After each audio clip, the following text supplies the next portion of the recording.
Before we get started, I'd like to recognize I underlined several special guests with us tonight. If I didn't introduce them all, I could not sleep. So first, I'd like to start with a very special thank you to a company called Clean Energy for their sponsorship of this evening's program. And representing Clean Energy tonight is its CEO and a member of the Reagan Foundation Board of Trustees, Andrew Littlefair, with his wife, Karen. Andrew, Karen, thank you.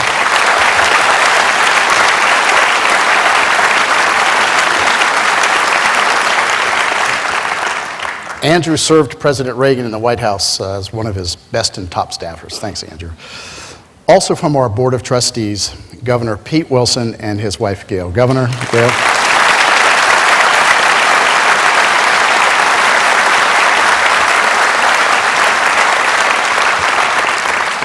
If the governor doesn't mind, I'd like to single out his wife, Gail, who has been so helpful to the Reagan Foundation in helping us on the committee in which she helps select dozens and dozens of kids that go to college on the Reagan Foundation each year. Thank you, Gail.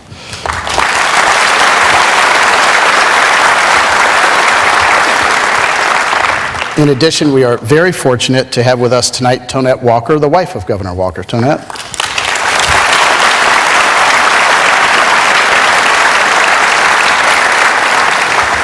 We have with us tonight Moore Park City Councilman Mark Van Dam and his wife Uta. Mark, Uta.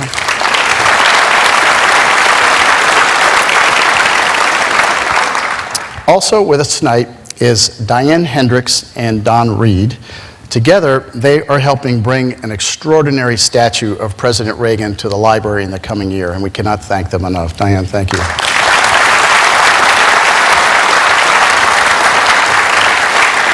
Okay. Now, Andrew Littlefair is not the only Reagan alum here tonight. I'd like to recognize Gary Foster, who worked as the Director of Press Advance for President Reagan and is now Senior Vice President at Vice President of Corporate Communications at Clean Energy. Andrew?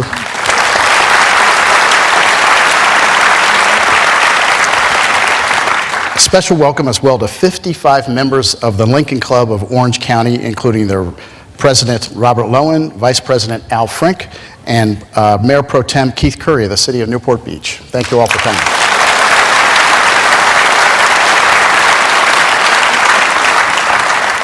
Almost done.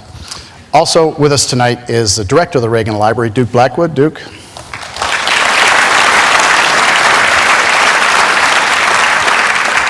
Finally, this one's special to me. Lastly, I want to recognize Congressman Elton Galgley and his wife Janice. Now, Elton is retiring after representing the Reagan Library, Simi Valley, this area, in Congress for 26 years. And on behalf of everyone here tonight, Elton, thank you. You will be sorely missed.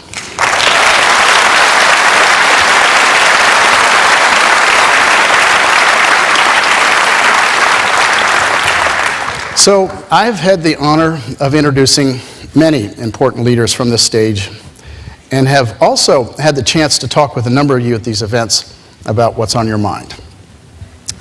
There are a great many caring Americans here who I know support the Reagan Foundation and Library. Many of you I know are optimistic about our country and its future.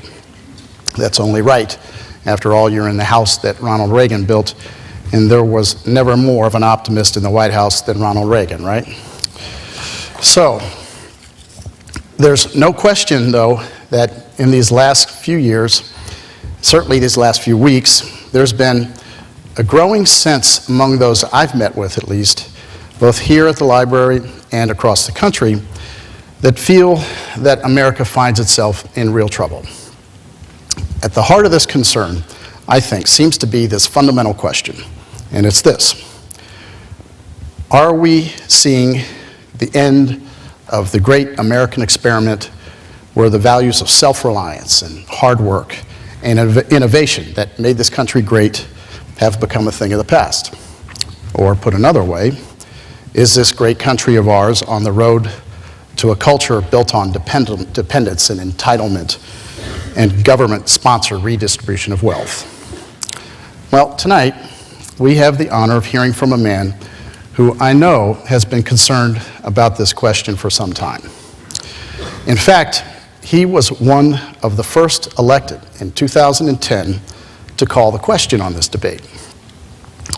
As a result of his courage to do so, he is the only governor in the history of the United States who has survived everything from a recall to attempted death threats in his fight to save his state of Wisconsin. By example, he's proven it's possible not only for a state to right itself, but also for our whole country to retain its greatness. His name is Scott Walker, and we are justifiably honored to have him with us tonight.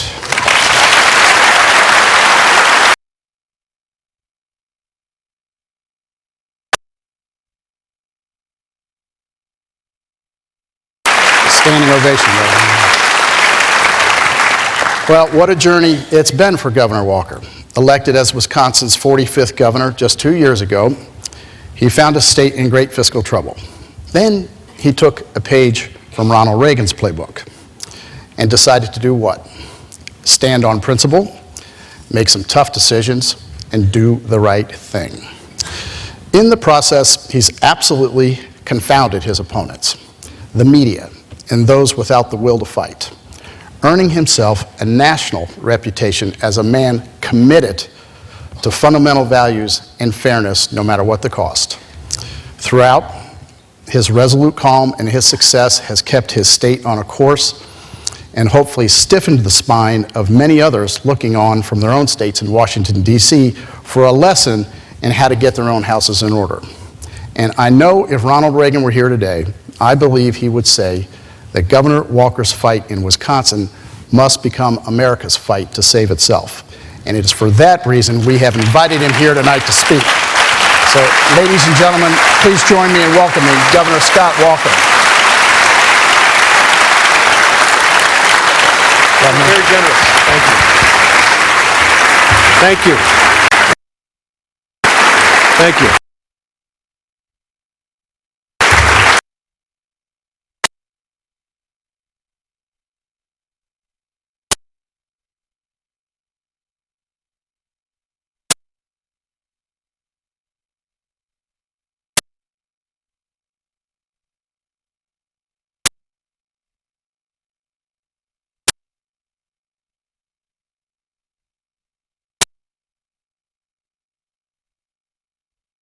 A little hard to get to, although this one's not the easiest to get to as well, but a little hard to get to as well. But we were just so blessed to have, shortly after our election in June, to receive just a wonderful letter asking us to join with you tonight. We were particularly blessed this afternoon. Tonette and I got into town coming from the Republican Governors Association meetings just a little bit further east in Nevada this week, but to spend some time after the board meeting with Mrs. Reagan, and for Tonette and I, that was just what a thrill. She looks great. She was engaging and wonderful to be with, and certainly sends her regards. And we were just so blessed. And maybe I'm not superstitious, but we brought her some flowers, which you know she likes, and we brought them in red and white with a little bit of Badger ribbon on it. So hopefully that's a precursor to coming back to the Rose Bowl for the third time. But it really is an honor, and I particularly want to thank John and the staff, not only for having me speak, but for allowing us after that meeting to come and just give us a remarkable tour.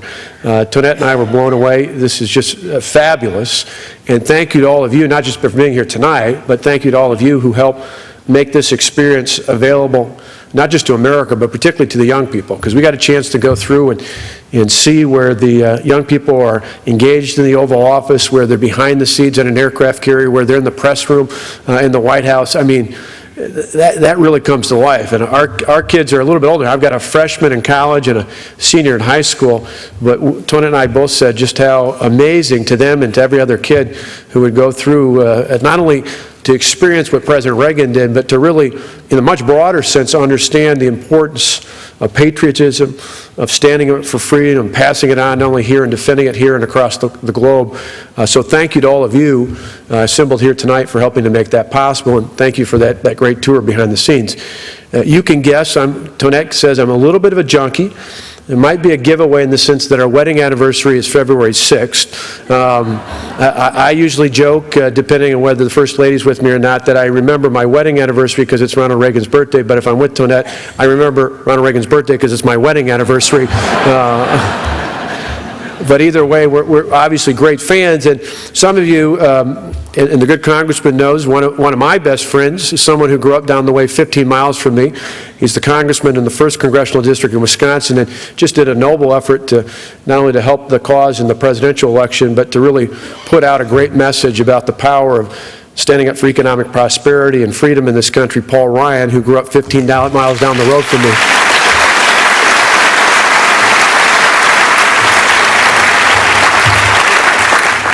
Paul and I grew up in the early 1980s, just down the way from where Diane's at in Beloit and Rock County. Paul was in Janesville. I was in Delavan. Although I did kind of laugh when our nominee called Janesville a small town, because Janesville's about 60,000 people. I grew up in a town of about 7,000. For us, a big night on Friday nights and the weekends was going to Shakey's in Janesville, because we didn't have anything like that. And you'll get a kick out of this. Both Paul and I were certainly inspired by President Reagan, but just as a little side effect, a little trivia you wouldn't have known other than being here tonight, Paul and I both had our jobs in high school flipping hamburgers at McDonald's. He in Janesville and I in Delavan. The difference is his manager told him the reason why he was flipping hamburgers in the back was because he didn't have the interpersonal skills to work the front cash register. I'm sure at that nomination speech at the convention that guy was thinking, what was I thinking? But certainly for Paul and I and plenty of others, not only in Wisconsin but across the country, in our generation, we were inspired into public service, not just because of the conservative and Republican views of President Ronald Reagan, but more importantly because of the eternal optimism in the American people. And so what I'm going to talk about tonight, I'm going to share a little bit about what we've done in Wisconsin and talk about its impact nationally. But I'm going to do it from the context of telling you the positives that I see us going forward on, building on, not going back and souring over negatives in the past. It's interesting, if you think back, Mike Pence, another good friend of mine who serves in the Congress, who was just elected governor of Indiana, Mike Pence and I were talking about this the other day, and we were reminded in President Reagan's first inaugural address, he said that all of us need to remember that the federal government didn't create the states created the federal government. And now more than ever, that's important. And that's what I want to talk about tonight, because even before the November 6th election, I've been saying for quite some time that while Washington's important, and believe me it is, that I fundamentally believe that we're going to change America one state at a time. And you change it with great governors and great legislatures.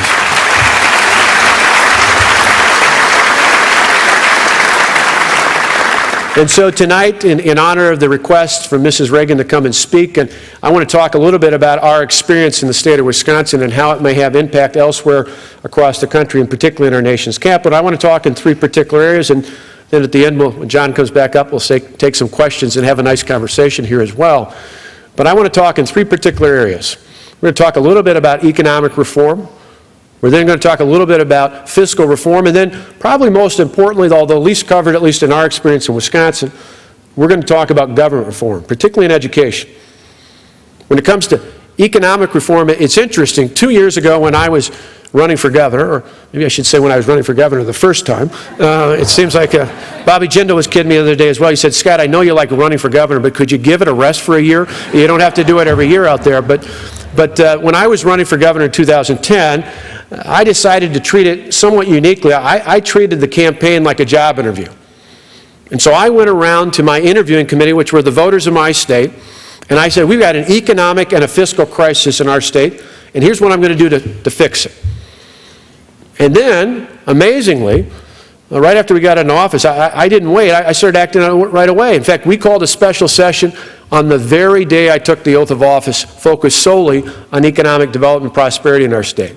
In fact, within the first 5 weeks, we had passed tax reform, regulatory streamlining, so what we enforced was about common sense, not about bureaucratic red tape. We passed some of the most comprehensive lawsuit reform in the country. We repealed the state tax and health savings accounts. We did all sorts of things right in the first 4 to 5 weeks. And I remember one of the reporters, even before my collective bargaining reform came up in the middle of February, one of the national reporters from the Associated Press came in and he sat down with me and he said, "Why are you guys moving so fast? You know, most governors who are new haven't even found the bathroom. Most lawmakers haven't even moved into your office.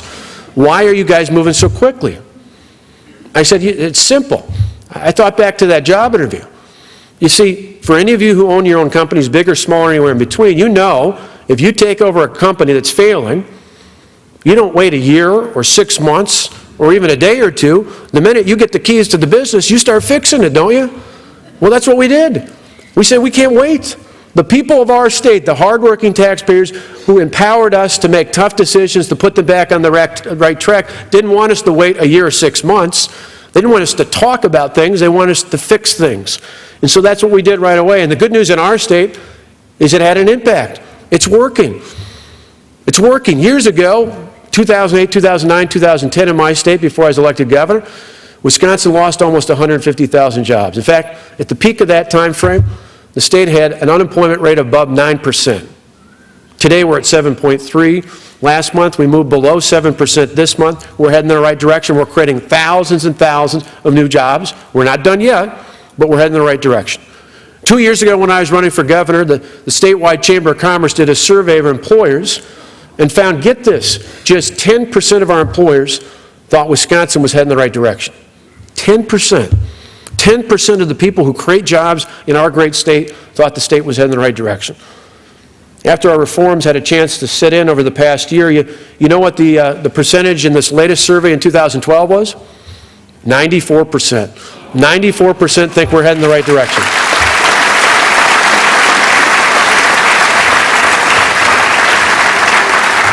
Now I'm competitive, so I want to know what's wrong with the other 6%. Maybe they're in Madison or something like that, which is a little bit like Sacramento or Austin or Berkeley or places like that.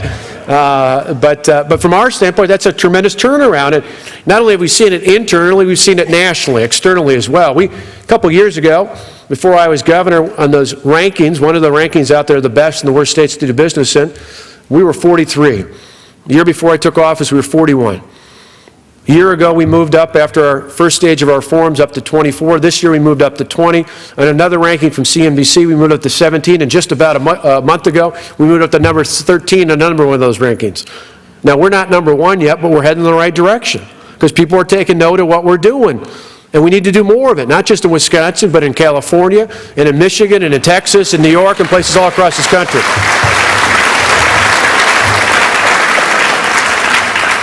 Now, another part of how we tackled our economic crisis, though, was not just talking about jobs, but we had to provide some certainty. Because any of you who are employers know it's not just the business climate, it's also you want to know what kind of stability is there in your city, in your county, in your state, and in your country, and that has an impact on whether or not you're going to take that risk to invest in more capital that puts more people to work again. Well, in our state 2 years ago, in fact 2 years ago almost to the date this time, I was looking at a budget deficit coming into office that I inherited of $3.6 billion. $3.6 billion.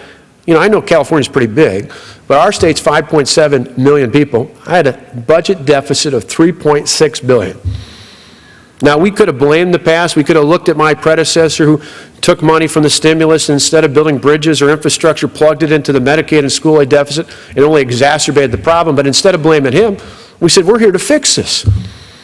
You probably heard a little bit about how we did it. You see, unlike my neighbors to the south in Illinois and some of what's been done here in this state as well, we didn't do it by raising taxes. In fact, ironically, not only not raise taxes, we lowered taxes. We didn't do it through massive layoffs of public employees because I said, I want limited government, but you don't get it through random pink slips. You get it through controlled reform. And so we reduced the size of our workforce through attrition and through retirement, but we didn't do it through random pink slips like our neighbors to the south in Illinois are doing as well. We certainly didn't do it through cutting things like Medicaid, because we knew that Medicaid ultimately cared for needy families and children and seniors in our state. We put in place real reforms that control those costs over time so that, simple things like saying if you can get health insurance from your employer, you should get it from them before you come to the state and the taxpayers to get it. But we didn't cut. We actually added money to Medicaid.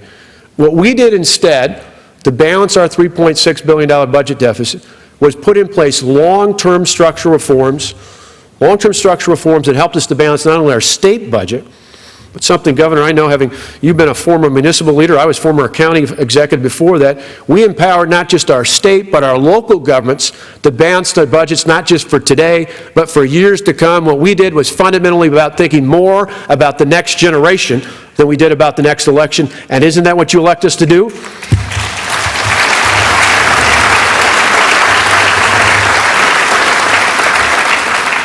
In fact, I remember it well because we celebrated our anniversary in 2011 at exactly the kind of place that those of us in Wisconsin love. Diane knows this, being from Wisconsin.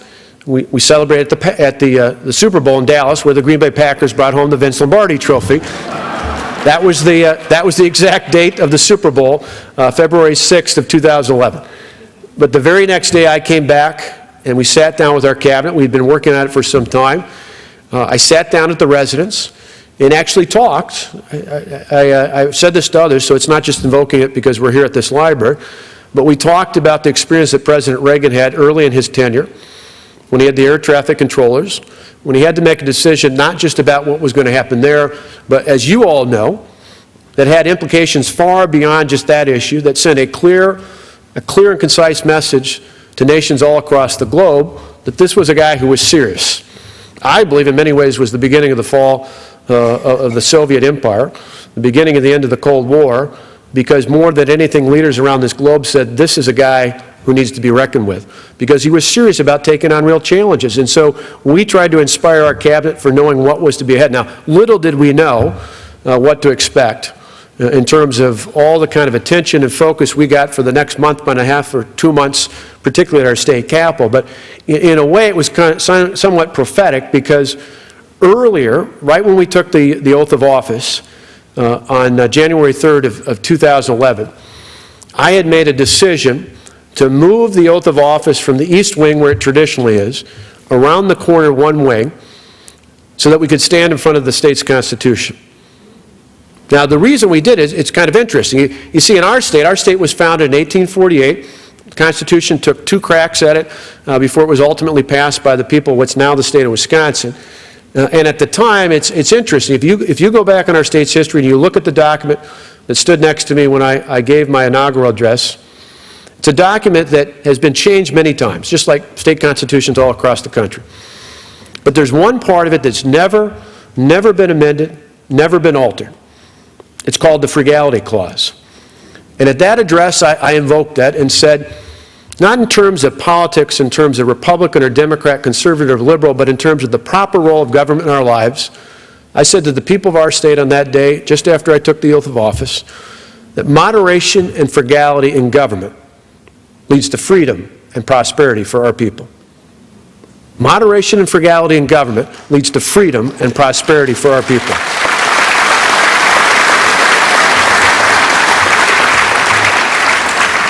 Now, little did I know a month and a half later how prophetic we'd be in terms of the terms that we took on. But we knew in our state, a state where every state's different, but in our state, roughly 60% of our state's budget is aid that's collected through an assortment of revenues, income tax, sales tax, other revenues, and then goes back to local governments, predominantly schools, but also municipalities, counties, and other local jurisdictions. And so I knew if we were going to rein that in and balance the budget without raising taxes, which I thought would be economically devastating, if I knew I was going to protect other core services like those that we provide for truly needy people, at least on a temporary basis as they get back up on their feet again, if we were going to protect those core services that we wanted that were legitimate parts that the role of government plays as a partnership in our lives, that I need to do something dramatically different. I also knew as a local government official that if you just cut state aid to local governments without giving them any tools, you just be passing the buck, either in terms of higher taxes or in some cases cutting legitimate services, particularly in our schools. So early in February of 2011, we made a very important choice to say if we were going to do that, we needed to give those local governments as well as our own state government the ability to manage our resources as we saw fit, which is why we eliminated everything except the base salary when it comes to collective bargaining. Now, that's had tremendously powerful impact. In the time that's passed since then, not just since the recall election itself in June, but since we enacted that early in 2011, we've now documented more than $2 billion with the savings directly attributable to those reforms. That's led to the first time in 12 years that property taxes in our state have actually gone down on a median valued home. And we took a $3.6 billion budget deficit and turned it not only into a surplus, but for the first time in our state's history in 2 consecutive years, I'm the first governor who ever, in 2 consecutive years, has put money aside in the rainy day fund. In fact, my last deposit was the largest in state's history. That showed that you can get things done.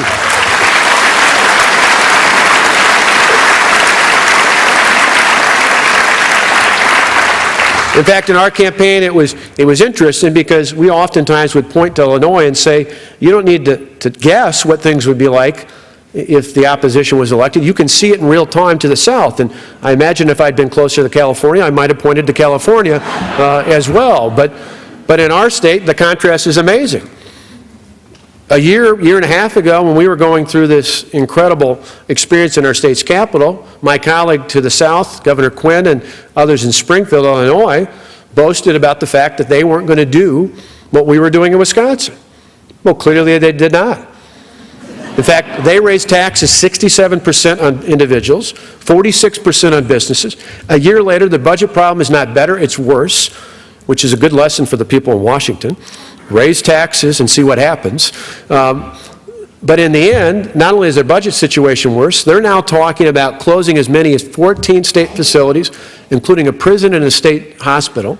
They're laying off thousands of public employees. They've cut more than $1 billion from Medicaid, you know, the area that I said funds needy families, children, and seniors in each of our respective states. And they have a bond rating, again, something you can be familiar with, unfortunately, here in California, a bond rating that's one of the worst in the country. In fact, Illinois and California, sadly, the last 3 years have been competing for that. And they have a pension system that's not even halfway funded. Now, in contrast, in our state, our pension system is the only one in the country 100% funded. The bond rating agencies, you can clap for that, sure.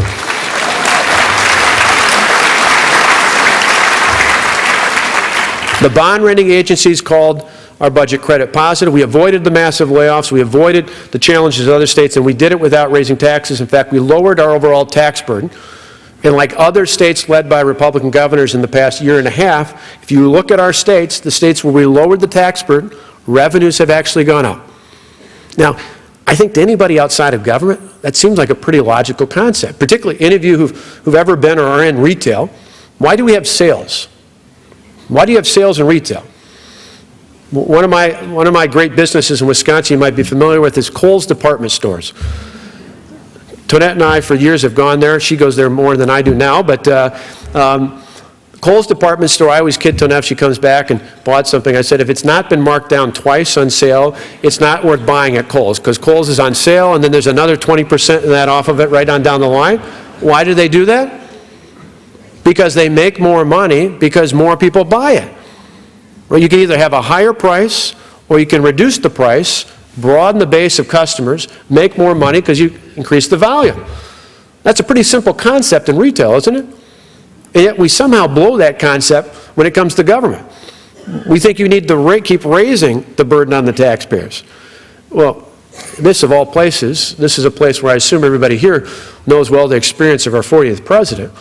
I was blessed, one of the great honors last year was speaking at the Reagan Ranch, and one of the spots where I wanted to have a picture was right there in front where the president signed the Economic Recovery Act of 1981, not just because I'm a Reagan fan, but because it's a great inspiration for I and other Republican governors and even some Democrats who recognize, just as he did with the nation's economy, if you put more money in the hands of entrepreneurs and consumers and small business owners, they'll ultimately put it back into the economy. And that gets people going again. It's why we had one of the largest peacetime economic booms in American history thereafter once those tax cuts were fully enacted. We did it then. We can do it again now. We've certainly shown it state by state. It's about time our leaders in Washington understand the best way to get this economy going is for Washington to take less of our money and instead put more money back in the hands of the American people.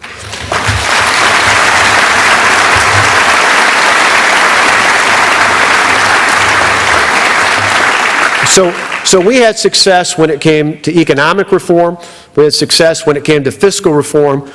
But the last thing I want to talk about, and it's important because even in my state, certainly nationally, but in my state alone, where we did this, most people don't know the full benefit of our reforms when it comes to reforming government, particularly when it comes to education. And I think, looking ahead several generations from now, the most lasting impact of what we do will be felt when it comes to government reform, particularly in the area of public education. You see, what we did with our reforms was about putting the power back in the hands of the hardworking taxpayers. For years at the state, and most certainly at the local level, it was in the hands of a handful of big government special interests, overwhelmingly the big government union bosses, who would say, go ahead, lay people off, we don't care. I said one of the most difficult days I ever had as a county executive was when I would come in with reasonable reforms to avoid massive layoffs of public employees, to balance our budget, to protect our taxpayers, and the big government union bosses would say no. And the tough days thereafter would be when young, new employees, oftentimes in tears, would come into my office and say, Mr. Walker, can't you do something about this? We'd gladly, for our coworkers to keep their jobs, we'd gladly pay a couple dollars more when it comes to health insurance. We'd gladly make a few other modifications. And I'd say, hey, I agree with you. I think it makes a lot of sense, but you need to talk to your union steward. Because in the end, the law doesn't allow me to arbitrarily do that, despite the fact that the majority of people in my county and my jurisdiction voted for me to do that in the first place. And so I knew from a very personal level, not from any organization, not from any political action fund, but from 8 years as a county executive, just how important it was to put the power back in the hands of the people who are duly elected at the local level to make decisions on behalf of the taxpayers. So on June 5th, that really was the most important lesson learned, was we had a battle in our country. We certainly had a battle in our state, but I think it evolved elsewhere to say, who do you want in charge? Do you want those big government special interests, or do you want the hardworking taxpayers? And the good news was, in our reforms and ultimately in our election, the hardworking taxpayers won. Now let me give you a couple examples, particularly when it comes to public education. Tonette and I have two sons, Matt and Alex. Matt's now in college, freshman. Alex is a senior in high school, but last year both of them were at Wauwatosa East High School, a public school just outside of the city of Milwaukee in Wisconsin. Now, we have a vested interest in great schools. And having two kids in the public sector, we have two nieces who also are kindergartner and a third grader who go to public schools in Waukesha, just a little bit further from our hometown in Wauwatosa. I went to a public school at Delvendarian High School, that small town I talked about. I care deeply about the future of my state, not only as a governor, but as a parent. But I said in public education, it's the classic example of this false choice. You see, for years I've said in government there's a false choice between raising taxes or cutting services. You hear it all the time. Public education in particular. As a homeowner, Tonette and I were always pitted against ourselves. He said, either your property taxes have to go up or your schools are going to suffer. I said, that's a false choice. Nobody makes that choice outside of government. In the private sector, you don't say, oh, you know, the economy's been tough the last couple of years, I'm going to double the price of my product, or I'm going to cut in half the quality of my services. You find a way to balance it out. And that's what we did through our reforms. You see, before our reforms, a great example of this was nearly every school district in our state, there's 424 school districts, nearly every one of them had to buy their health insurance from just one company. That company just happened to be affiliated with the teachers union. How convenient was that, right? Well, today, because of our reforms, other than a handful of districts that still have contracts, just about every school district in the state of Wisconsin can bid out their health insurance. And that's allowed them to save literally tens of millions of dollars. That's money that goes right back into the classroom, all because we gave the power back to the people who are duly elected at the local level by the taxpayers. Now, it even goes beyond just finances, though. See, another interesting story is a couple years ago, before I was governor, even back then, even when my predecessor, Democrat, was in office, tough economic times, they made some cutbacks. The media often forgets about this, but they cut aid to schools. Well, the difference is they didn't give schools any tools to offset that. And so in our largest school district in my state, the Milwaukee Public School System, they had to have layoffs. Well, imagine the impact. One of these great examples of how out of whack it is we had, March, I believe it was, of 2010, we had a young woman in Milwaukee who was a first-year school teacher who was named statewide as the outstanding teacher of the year when it comes to schools in the state of Wisconsin. The kind of teacher you'd want at any school, not just Milwaukee, but any school in the state, but particularly needed in one of our nation's large, troubled urban school centers. Now, She was great. She worked with teachers, worked with her colleagues, I should say, worked with parents, worked with students, did all the right things that any of us would want out of the teachers that taught our sons or daughters in school. And she was told that she was receiving this award. About a week or two later, she got notice. It wasn't when the award ceremony was. She got notice that because of the cut in those aides, she was being laid off. Now, how could that be? Somebody who's one of the best in the entire state, in a district that desperately needs great teachers, how could it be that she was the one that was being asked to leave? Well, under the old system of collective bargaining, the last hired is the first fired. The last in is the first out. One of the great untold stories about the reforms in our state is in Wisconsin today, there is no tenure or seniority. You can pay...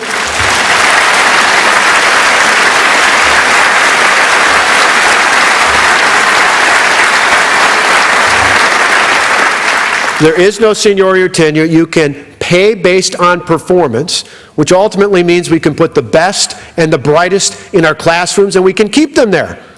Imagine that.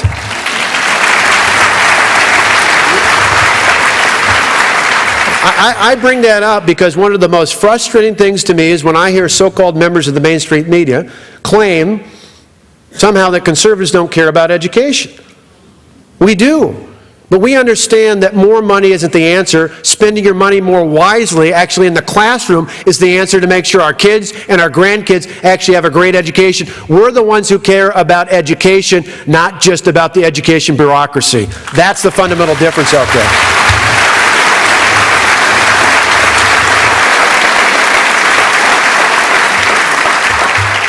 And so tonight, and I want to shave it off here a little bit so we can ask a few questions to the end, but I just want to end summarizing this. We talked a little bit about what we did to tackle our economic crisis, to move forward with economic reform, certainly a little bit about the fiscal reform, but most importantly in those last moments we talked about some of what we did to reform the government, to better serve the people we elected to serve, the taxpayers of our state, and to do the same across the country, state by state, and certainly as a part of these United States of America.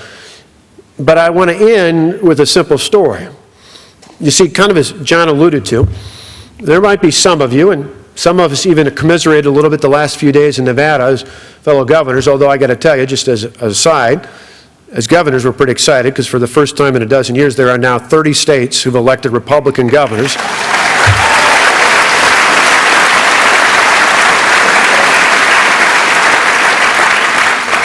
But certainly there may be some, not just because of the election results, but even because of some of the challenges we've all faced here and across the country in the last few years, who might be a little bit down. Now, I certainly can't be down, as Tonette and I talked about with my staff on the way out after I saw that last video on the way out of the tour. But I also want to share a story with you about why fundamentally, not just because we're here at a place that recognizes the greatness of President Ronald Reagan, but also because part of what made him great was his fundamental understanding of the history, not just of the leaders of this country, but of who we are as Americans. The reason I'm optimistic about the future of this country, despite the presidential election, despite an election here or there for the Senate or a legislative rate or initiative or anything else out there, the reason I'm fundamentally optimistic about the future of this country is because I, like you, know our nation's history. See, last year, a year ago, September, Tonette and I had a chance to go to Philadelphia for the first time in our life.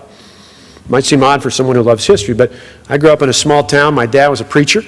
My brother and I never knew it until later when we went off to college, but we were poor. In fact, our idea of a great getaway for vacation usually was how far we could get in the used Impala white station wagon that my mom and dad had, travel in that car until we had to turn around and come back, and maybe if we were lucky, my parents knew someone from church in a town, you know, a car ride's distance away or a day's distance away, and we'd be able to stay overnight with them, and then maybe we'd be able to stay a day longer.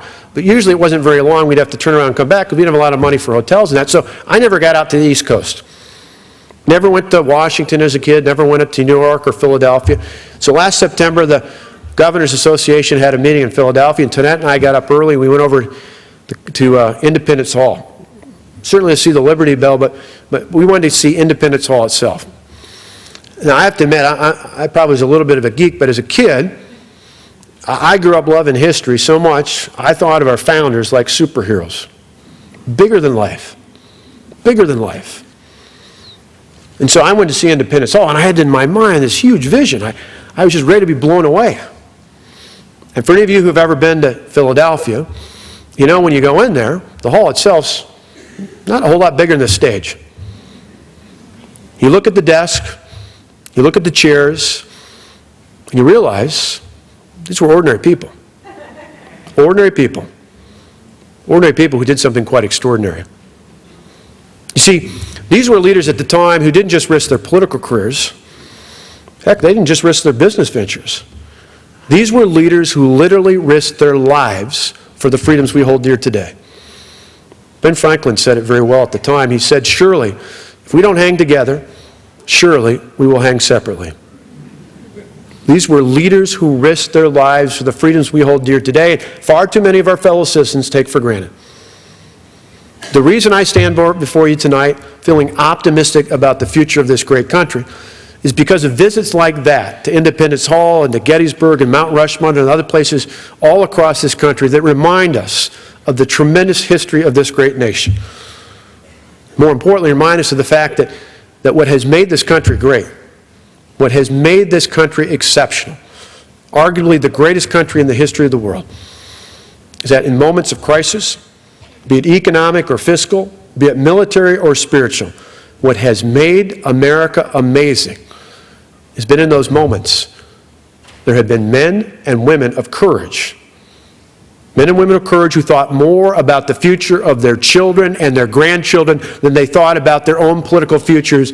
I know, just as we've done in the past, just as we're reminded in this very spot today, there will be many more leaders to come who will think down that path, who will think about the next generation instead of just the next election, who will carry us on despite an election here or there that we don't share the same beliefs with those who won. In the end, we're bigger than that. We're bigger than any one election. We're Americans. And as long as we stay focused on those principles, we'll continue to be the greatest country in the history of the world. Thank you so much for joining us tonight.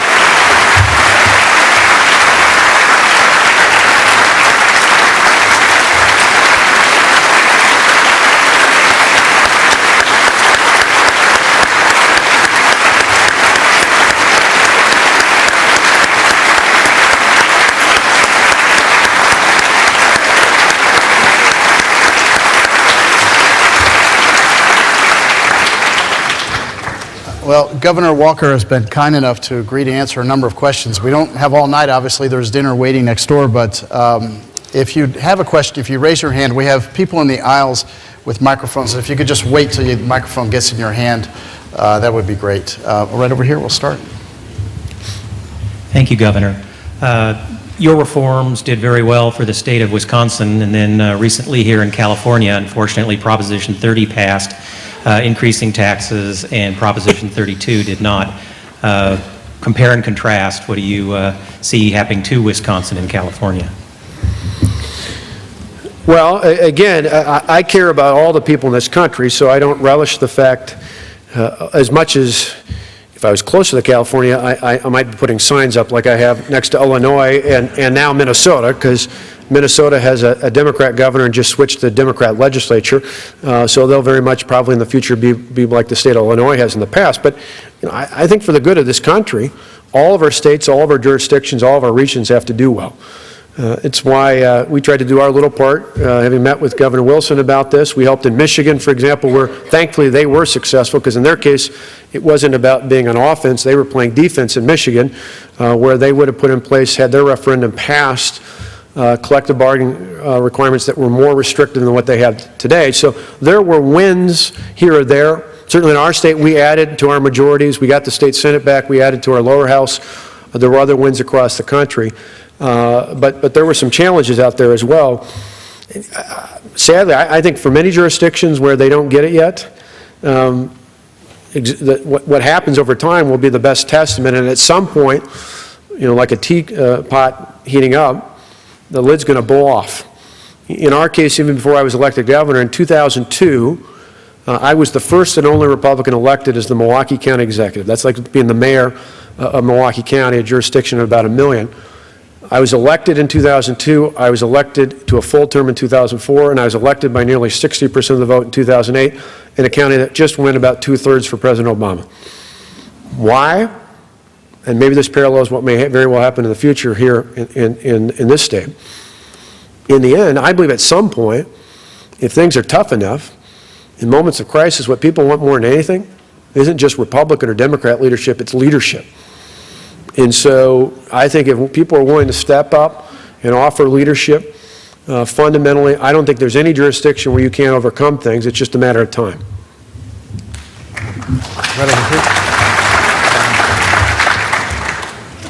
Thank you very much for coming here. My pleasure. I'm sure that everyone here, as well as myself, was very touched by your ability to hang tough with what was going on in your state. Right now, the governors are our last line of defense against Obamacare. Do you think that the 30 governors will hang tough, as you said you will not institute the state board that will be needed to have that happen? And in the future, how do you think we will be able to stop having people in Cuyahoga County and elsewhere have 140% of the people voting, or have 0 votes for one candidate, which Assad doesn't get when his opponent runs?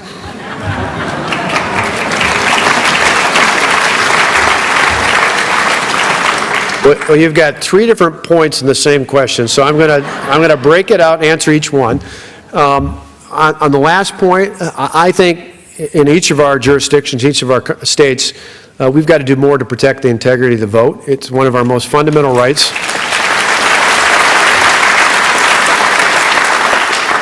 In our state, like some others out there, I signed into law last year voter ID. As you might guess,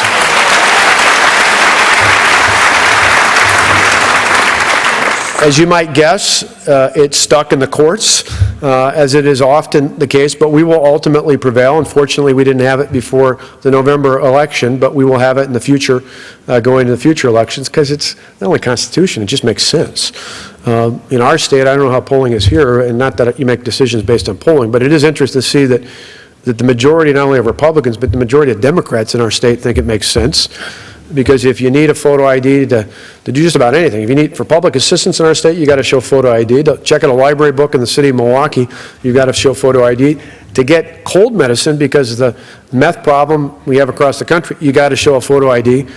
Doesn't it make sense that you should show a photo ID? And just as an interesting aside, I told someone earlier today, you know, this president was the first president, this is not a positive or negative, but this first president was the first president in the history of our country to have voted before Election Day.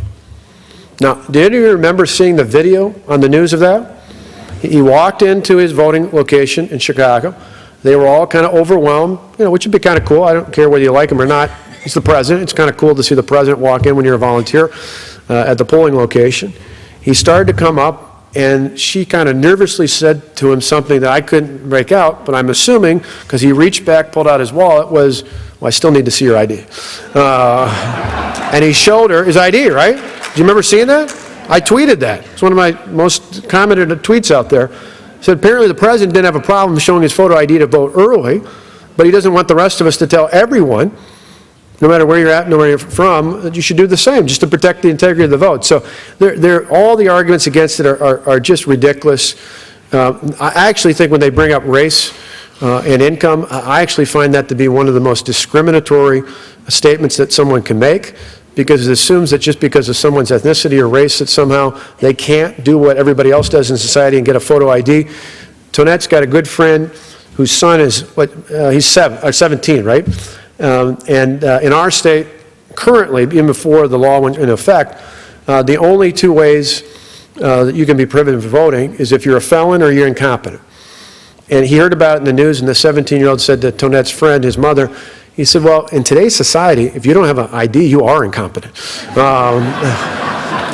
And so, I mean, it's just a logical thing. We make it available for free, state-issued ID card, if someone doesn't have the financial wherewithal to do it. So ultimately, I think, not just that, I think states across the country that have same-day registration have real problems, because the vast majority of their states have poll workers who are wonderful volunteers who work 13-hour days. In most cases are retirees. It's difficult for them to handle the kind of volume of folks who come at the last minute. It'd be much better if registration was done in advance of Election Day. It'd be easier for our clerks to handle that. All that needs to be done. On your second point on Obamacare, the majority of governors, including some Democrats now in the country, have ultimately said we're not going to run a state or a partnership exchange. I opposed Obamacare. I campaigned on that 2 years ago. I empowered, the first day I took office, my Attorney General to fight it in court. I campaigned for candidates who were going to repeal and replace it. Unfortunately, we lost. And it doesn't mean that debate can't be had at the federal level at any point in the future, but even though I don't like it, I still have to comply with the law. So today I announced that we're not going to do a state or partnership that will ultimately default to the federal government, which I got to tell you, it pains me though, and I appreciate your support, and I'm not saying you shouldn't be supported. The reason it pains me is if I ever have a choice between the state running something or the federal government, you got to believe me, everything within me says the state should run anything better than the federal government. But in this case, I created a new acronym this week. I call it SINO, State in Name Only. And for any state who's running an exchange, it is state in name only, because there's no substantive difference in terms of the requirements for a state-run exchange versus a partnership exchange versus a federally mandated exchange. And the best example that's just nearby, Utah, which has had its own market-driven exchange for the last 6 years, one that they pointed to during the debate. Utah, according to their governor, doesn't qualify under the Affordable Care Act as a state-run exchange. They actually have to change their exchange to comply with the federal mandates. That's not a state-run exchange. That's a federal government exchange. And for all of us as governors, our number one reason I'm objecting to have a state or a partnership one is the simple fact that we don't get any control and we still get the bill. In the end, we expose our taxpayers to the bill, and we won't want to do that. So, I'm sorry, what was the you had three, what was the first? He doesn't remember, so, no. Okay, great. Actually, one other thing, you didn't really ask a question, but the one other thing, interesting story just about all the intensity we had to go through. Really, I asked for the job. Tonette and our sons are the greater beneficiaries of your appreciation, and I thank many of you mentioned to me earlier prayers, which we really appreciated, because they had to deal with the grief. Our kids go to public school in Wauwatosa. It's an hour away from the Capitol, so we kept our family in Wauwatosa. We live on a busy street in Wauwatosa, and at times there were, 3,000-4,000 people protesting in front of our house that they bust in. And so it was pretty ugly there for a while, but just to show you, and this very much patterns after Reagan's optimism, and maybe that's where it came from.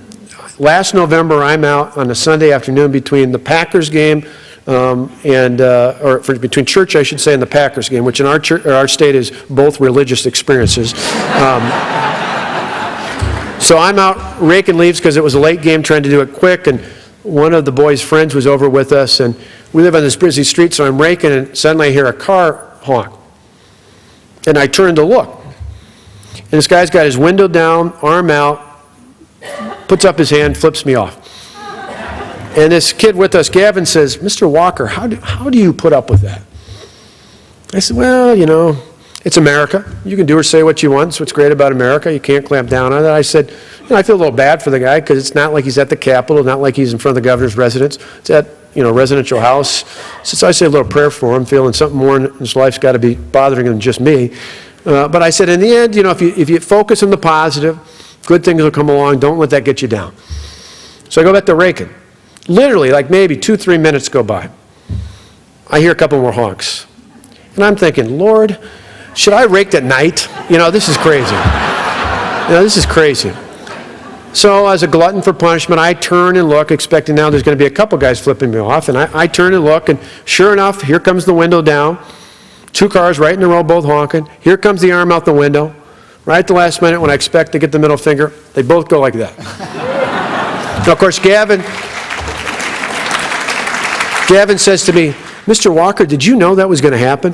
I said, "No, but it proved my point," which is in the end, the best lesson I hope we've taught our kids is twofold. Be true to your principles, but I also remind my kids, as I remind lawmakers and others, don't ever personalize your differences, because your opponent today may very well be your ally tomorrow.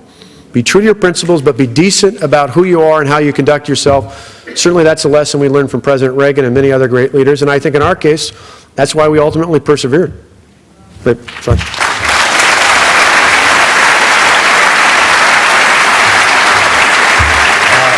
Governor, up here in the balcony. Up there? Yep, right up here. Governor Walker, As a fellow Wauwatosan, we're very proud of you, and we welcome you to California. I had intended to ask you about Obamacare, but since that already was dealt with, I know now that you have control of both houses of the legislature in Wisconsin again, and do you have any plans for your coming 2 years?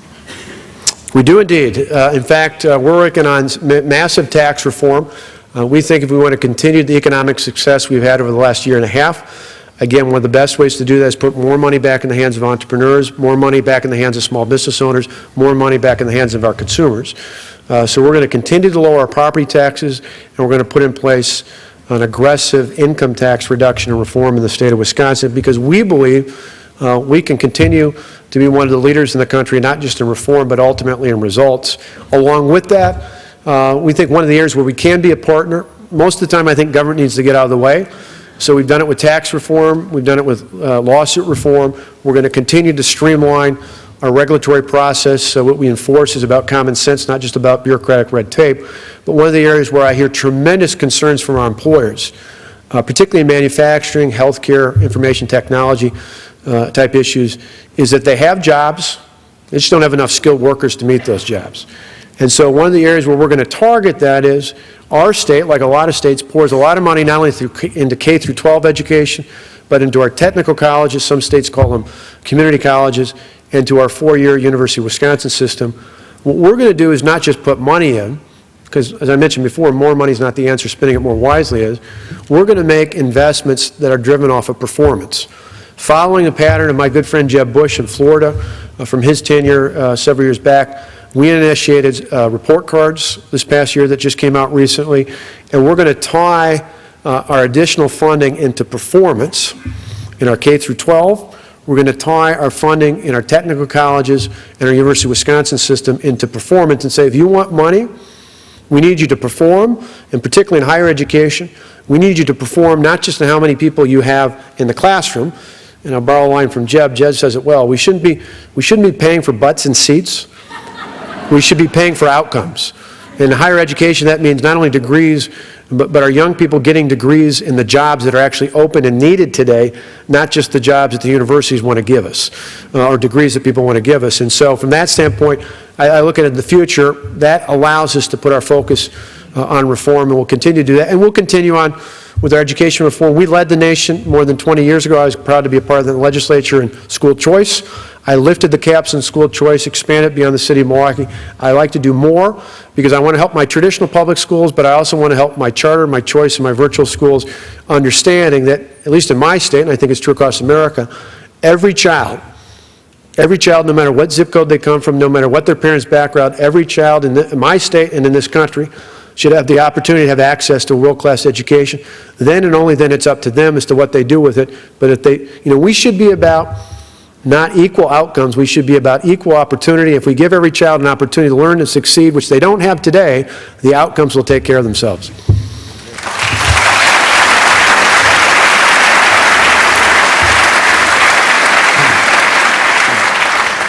Gavin, I think we've got time for about two more questions. Two more? Okay. We'll go back here in the back.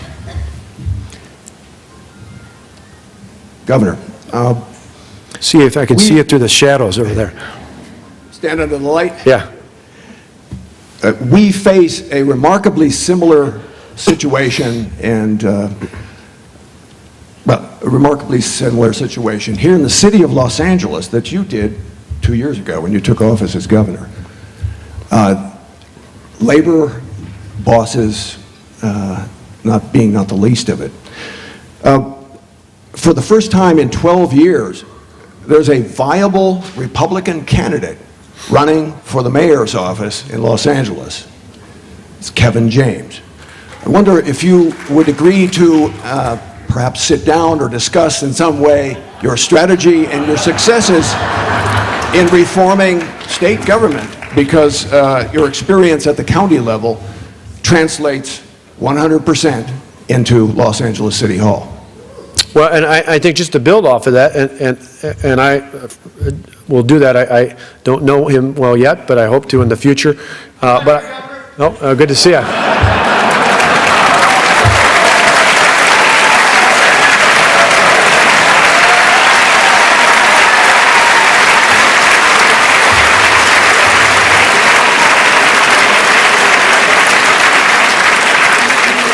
And I didn't even have to push a button to make that happen. That's pretty good.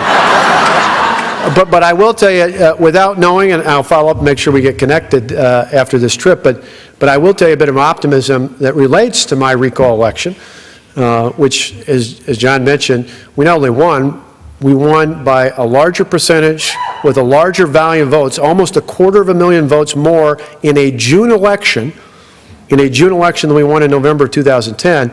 But on that same day, in San Jose and in San Diego, the voters of those jurisdictions stood up and said they wanted pension reform. If they can do it there, if we can do it in Wisconsin, there's no doubt you can do it here in Los Angeles and all throughout the great state of California as well.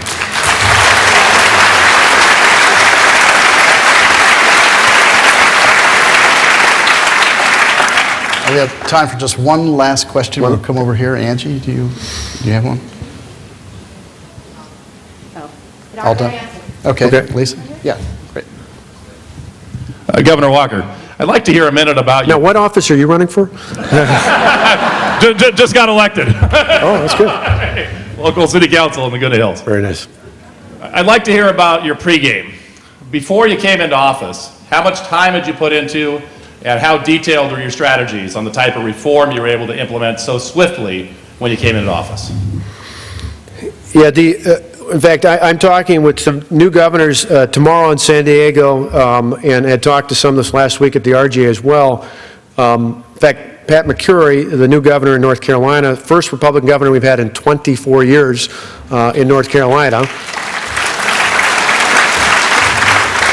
In fact, I was proud to do a number of events for him, and the one I loved coming back for was his opponent was the lieutenant governor in a state that has, I believe, 9.7% unemployment.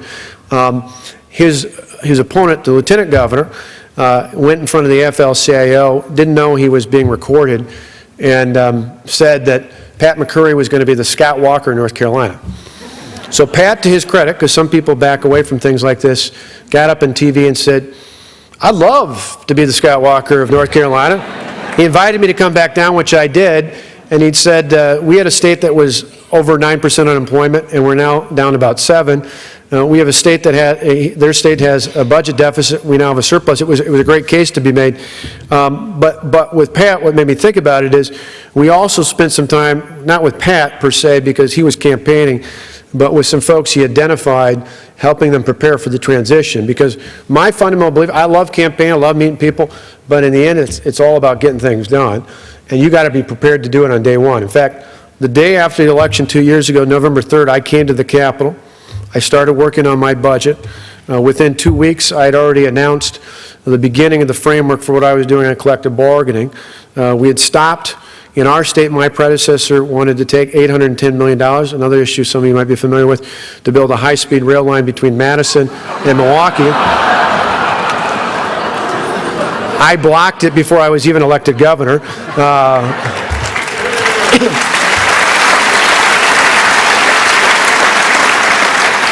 And we had in public employee contracts, because remember, Democrats controlled everything before we took office. But in December 2010, in the lame duck session, they tried to ram through public employee contracts, knowing that I'd campaigned about changing things. And thankfully, 2 brave Senate Democrats, both of whom had lost, it was a little easier for them, but decided that maybe the taxpayers had said something in the elections, so they voted no, saying the new governor and the legislature should have a chance. But all those things would not have happened if we hadn't had a plan going into that. In my case, the plan came largely based off of my experiences 8 years as a county executive. I believe, not that there can't be exceptions to this, but I believe your best executives are proven executives at different, either in the private sector or in other levels of government. So a mayor, county executive, I think is a great governor. I think a president, quite frankly, should either be a vice president or a governor, not a senator.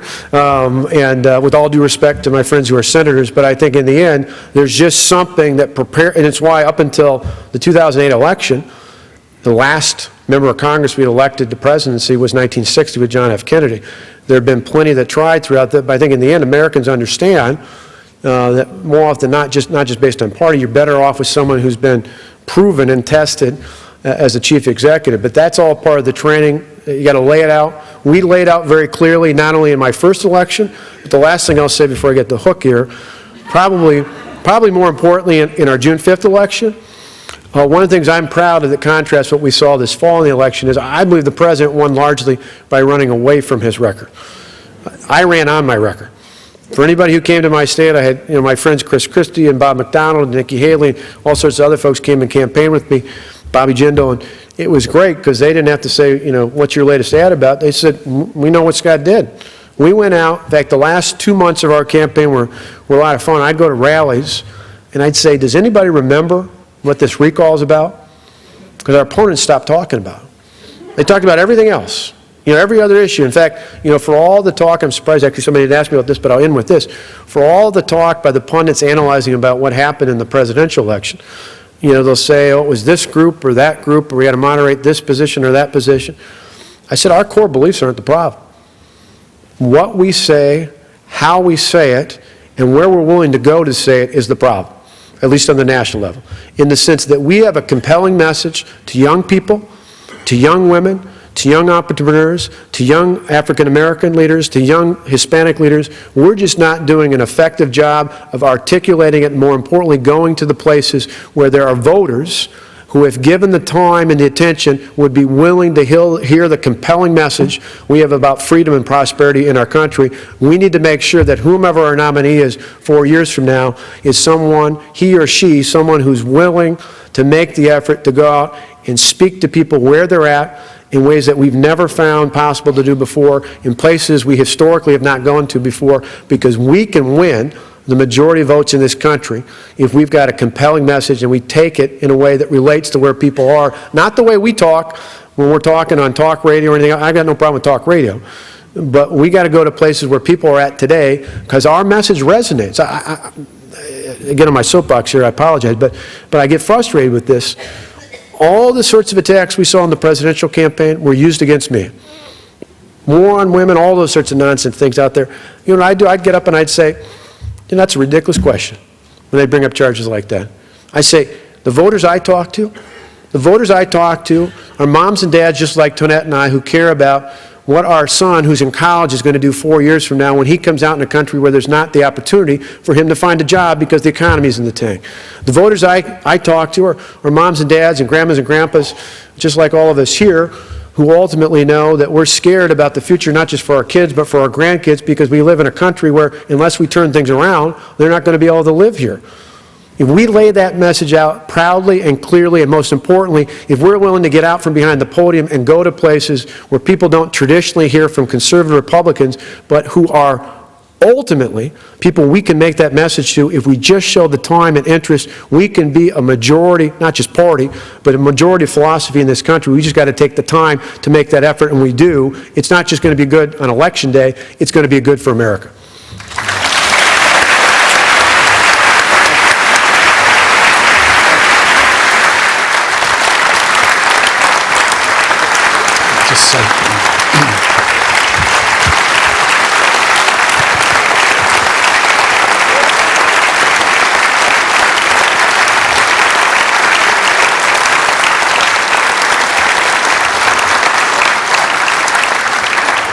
If I could just ask one favor, if we could let a path be there for the governor so he can make his way out. For all those that are heading to dinner, you'll be heading out through those doors this way.